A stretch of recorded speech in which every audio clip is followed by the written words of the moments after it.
Hey everyone, welcome back to Corporate Decoder, the place where we unwrap the financial secrets of big companies. And let me tell you, this big lots filing is like a treasure map with a few missing pieces and maybe a bit of pirate treasure still buried. Before we dive in, if you love cutting through the corporate jargon to get to the real story, smash that subscribe button. We also have a fantastic community over on Discord, linked in the description below, where we break down these filings even further. Scroll bed lots, ein sehen Ketztes reports. Today we're looking at Big Lots, a company that's been trying to navigate some seriously choppy waters, and this report gives us a peek into that journey. So the big news, which isn't exactly new news but is reinforced here, is that Big Lots is in Chapter 11 bankruptcy.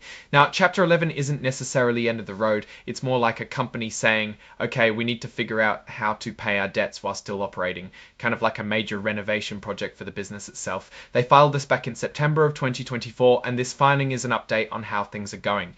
What we have here is a look at their monthly operating report for July of 2025. Think of these monthly reports as a sort of checkpoint during the bankruptcy process, updating the court on how the business is running day to day, week to week. The actual detailed numbers, those juicy bits of information, are in an exhibit here called Exhibit 99.1. Now, a critical thing to understand about these bankruptcy operating reports is they are not prepared with investors in mind. They're for the court and they aren't audited or prepared according to the usual accounting rules we see in regular SEC filings.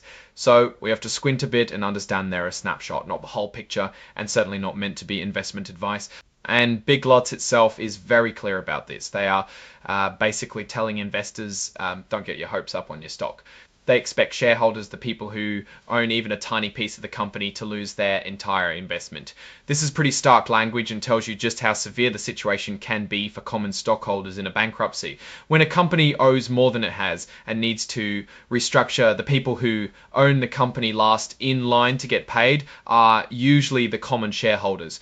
Because they're in bankruptcy and their common stock is essentially worthless, they're not going to be filing the regular reports like the 10Q or 10K that we usually cover.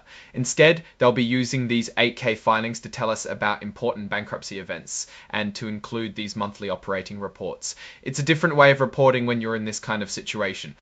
You can see here their common shares are trading on the OTC market, which is an over-the-counter market generally for smaller or less frequently traded companies, and in this case it reflects their bankruptcy status. Now, while we don't share contact info, it's important to know that all these court documents, including that monthly operating report, are publicly available through a designated claims agent for the bankruptcy. This means interested parties can track the progress. So let's talk about what's actually in that July monthly operating report. Remember, this isn't a pretty picture of growth. It's about survival and restructuring.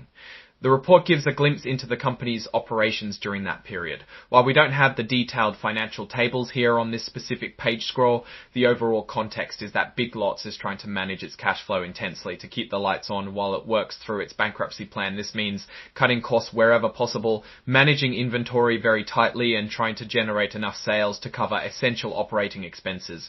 The fact that they are still operating and filing these reports means they haven't just shut down. They're likely continuing to sell merchandise, pay employees and suppliers necessary for ongoing operations, and working with creditors to figure out a path forward. A key focus in such reports is often liquidity, meaning how much cash the company has on hand and how it's being used. In Chapter 11, cash is king, and managing it to fund the ongoing business and the bankruptcy process itself is paramount. We can infer that sales might be under pressure as the company negotiates its future. Consumer behavior can also change dramatically when a company is in bankruptcy. Customers might be hesitant to shop there, worrying about returns, warranties, or even the store's long-term viability. Creditors are also under scrutiny, and the company's ability to pay them according to a court-approved plan will be the ultimate test. The inclusion of the cover page interactive data file formatted in inline XBRL is a standard requirement for SEC filings.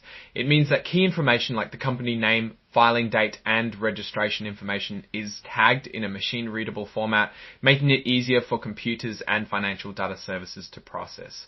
It's less about the story and more about making the filing accessible to automated systems.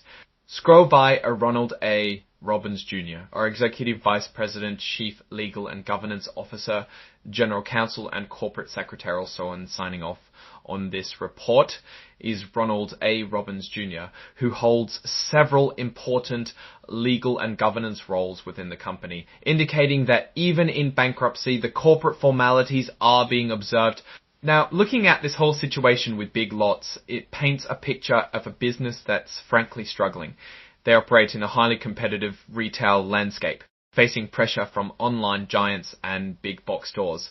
Filing for Chapter 11 bankruptcy is a serious signal that their current business model and financial structure were not sustainable. The fact that they're telling shareholders to expect a total loss is a strong indicator that the company's assets, once all debts and obligations are accounted for, won't be enough to cover what's owed to equity holders. The risks are incredibly high. The success of their restructuring plan, whatever it may be, is uncertain. They need to convince courts and creditors that their proposed path forward will actually work, which often involves significant operational changes, asset sales, or debt for equity swaps. The market they operate in is also constantly evolving, and Big Lots has struggled to keep pace with changing consumer preferences and the shift towards e-commerce.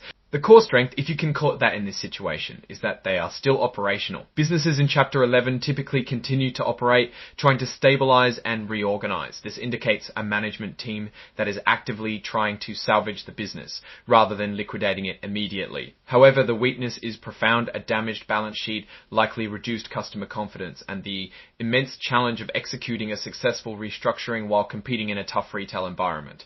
In conclusion, Big Lots is in a very precarious position, and this filing simply reinforces that. The focus is on navigating the bankruptcy process, not on delivering financial performance that would excite investors under normal circumstances. For anyone currently holding Big Lots stock, the company's own warnings about a complete loss are very serious indeed. Alright, that's our breakdown of what this Big Lots filing tells us about their ongoing bankruptcy journey. What's your take on their situation, and what does it signal for the future of discount retail?